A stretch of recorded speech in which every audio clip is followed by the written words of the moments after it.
Bharti news, सीधा, सटीक और निष्पक्ष। Good evening and welcome to Bharati News. I'm Vansh Vadhavan and let's have a look at the biggest news stories of the day, starting with national headlines first.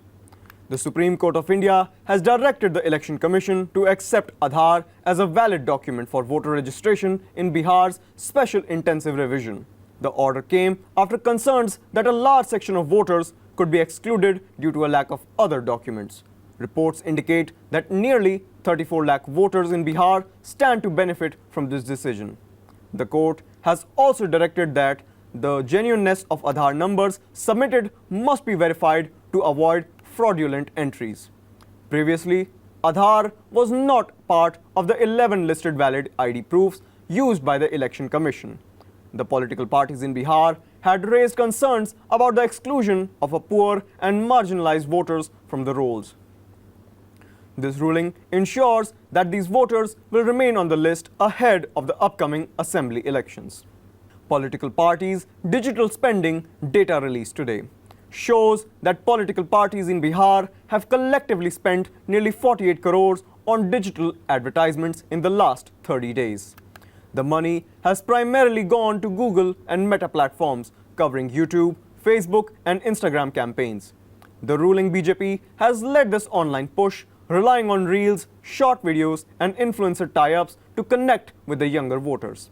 Opposition parties, including RJD and Congress, have also increased their online presence compared to the 2020 elections.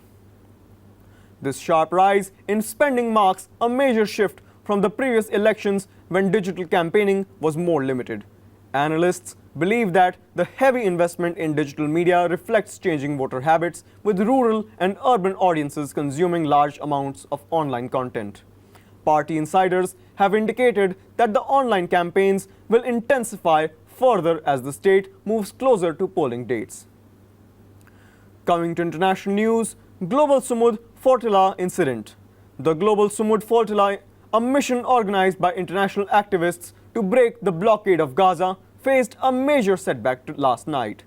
Its main vessel, Familia Madeira, caught fire in the waters off the Tunisian coast on a night of 8-9 September.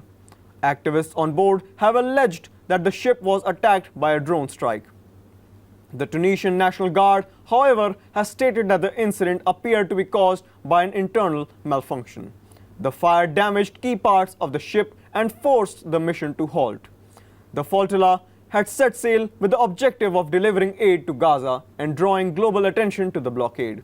Investigations into the cause of the fire are still underway, and the incident has raised questions over the safety of such missions in contested water. Nepal Gen Z protests.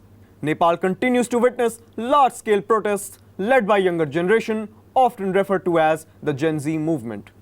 The protest began on 4th September after the government imposed a ban on social media platforms. Demonstrators have accused the government of censorship and corruption, calling for restoration of online freedoms. Reports from today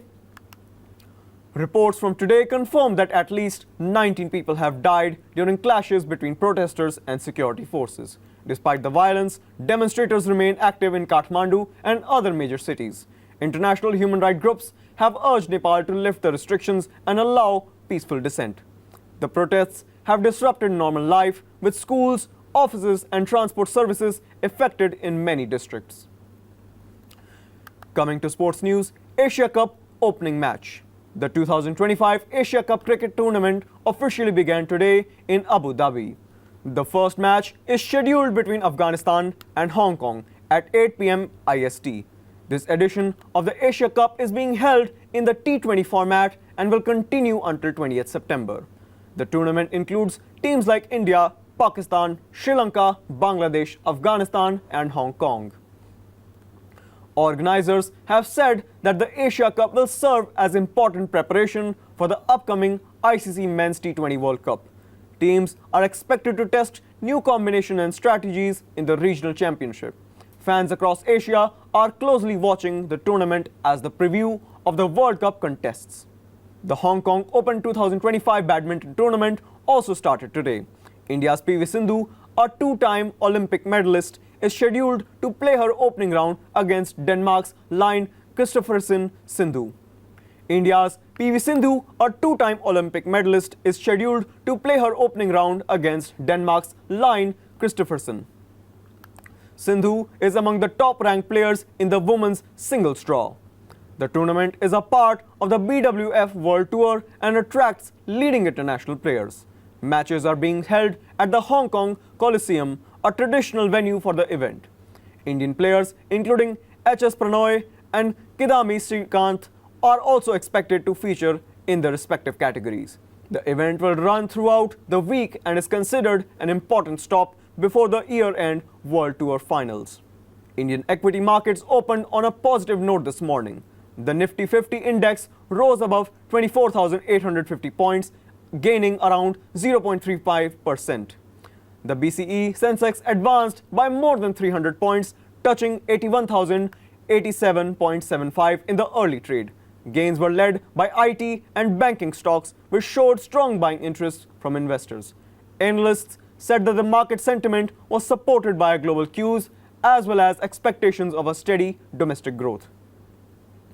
Broader indices also showed upward movement, reflecting gains across sectors. Trading remained active and investors are waiting for the key inflation data later this week. Shares of Infosys Limited rose over 4% today after the company announced it is considering a share buyback proposal. The announcement lifted the entire IT sector, contributing to the gains in the broader indices. Investors see buyback as a sign of strong cash reserves and management confidence in the company's future performance. Other IT stocks such as Wipro and TCS also saw modest gains. Following the news, the development comes at a time when Indian IT companies are focusing on shareholder returns amid global demand pressures. Market experts say the move by Infosys could push other IT firms to consider similar strategies. The buyback plan is expected to be detailed in the coming weeks after board discussions. So that would be it from our end. Thank you for joining us. Stay tuned to Bharti News for continuous coverage coming right up. Wishing you a good evening and a great night ahead.